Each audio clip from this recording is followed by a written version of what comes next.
When the dust of this unrest settles, as Mohsen Shavoshi says, we'll grab you by the collar. We'll make your mothers mourn you. If someone comes out into the street acting at the enemy's wishes, all of our men are ready with their fingers on the trigger. The Iranian regime mouthpieces saying that they will shoot to kill anyone who dares to come out to the streets. With us now, Ambassador John Bolton, former National Security Advisor under Trump 1.0. Mr. Ambassador, good to see you as always.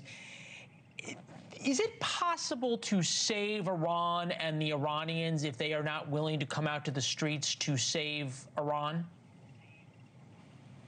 Well, at some point, I think they have to. I think there's a lot of work that needs to be done in between, and I hope it's underway. I hope it was underway in preparation back in January when they were out in the street, and that is they need to reach out to figures in the regime, generals in the regular army, for example, not the Revolutionary Guard, but the conventional military. They need to look for defectors, people who, at this very fractured time at the top of the regime, are willing to consider coming over, and others more for survival are looking at the things and saying, this ship is going to go down and I don't want to go down with it.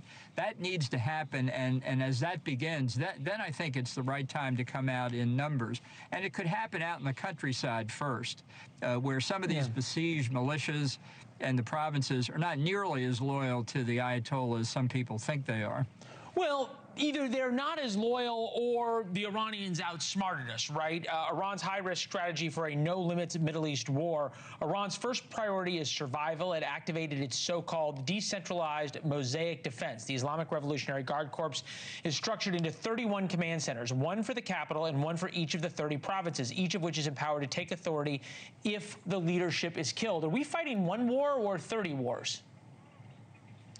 Well, I've heard that same report. I wouldn't be surprised it's true. The Revolutionary Guard may well have thought they'd lose communication in the 30 other provinces outside the capital.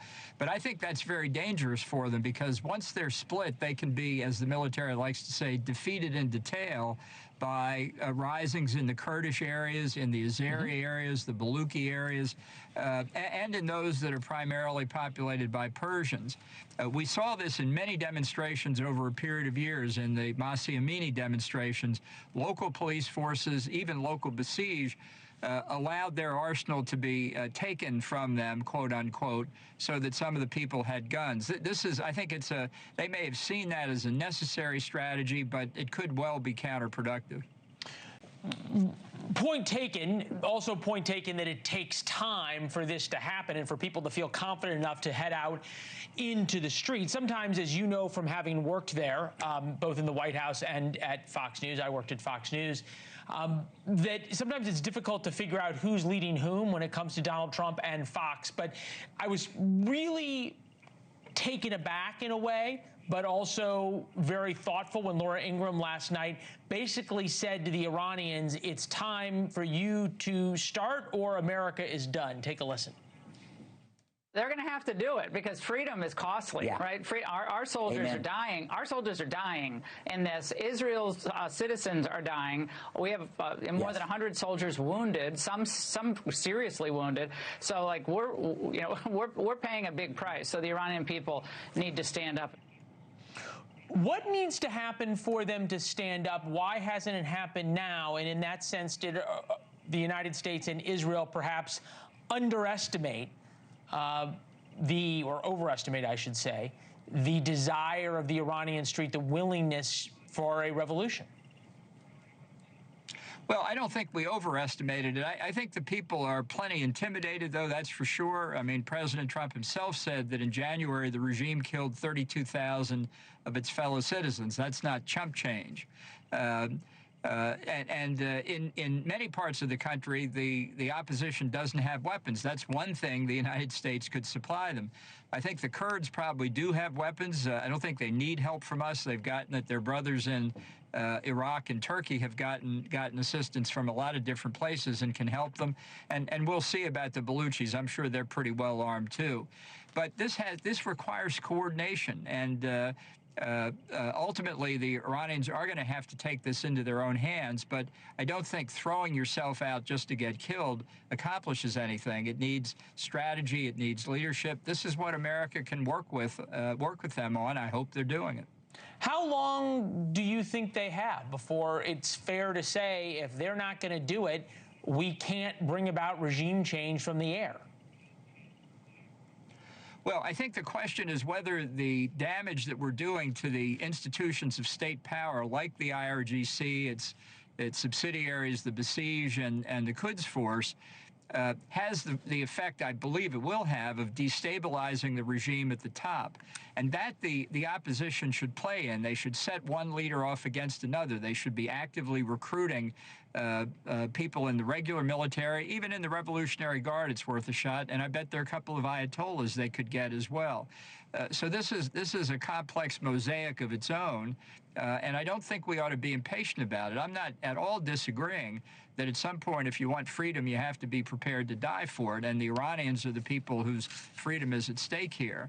I just want to do it in a systematic way to the extent we can. And I wouldn't be impatient about our own attack. Nah. There are plenty of military assets in Iran to destroy. You agree with my assessment, though, that you may not think we should be impatient, but Fox News and, to a certain extent, Donald Trump is getting impatient. Well, I think Trump is getting nervous. But, you know, this is you got to be careful of this syndrome. It's like kids in the backseat of a car saying, are we there yet? Are we there yet? And the answer is, no, we're not there yet. Just sit back and wait for it.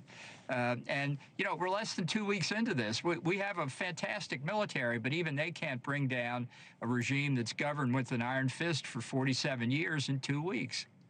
I had this vision of you driving the car and the kids in the back saying, are we there yet? Are we there yet?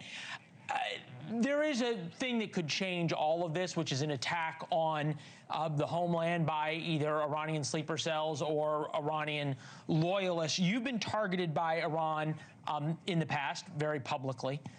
Do you think the U.S. war with Iran makes an attack in the United States more or less likely? Yes, I definitely think it makes it more likely in Europe as well, more likely around the Middle East if they can do it. And we have done our best, I think, to watch out for this, but no system of defense in a country this big is perfect, that's for sure. All right. Ambassador John Bolton, thank you, sir. As always, we'll talk to you soon. Okay, sounds good. Thank you for watching. Subscribe below and download our NewsNation app right now on your phone, and you will get fact-based, unbiased news for all Americans.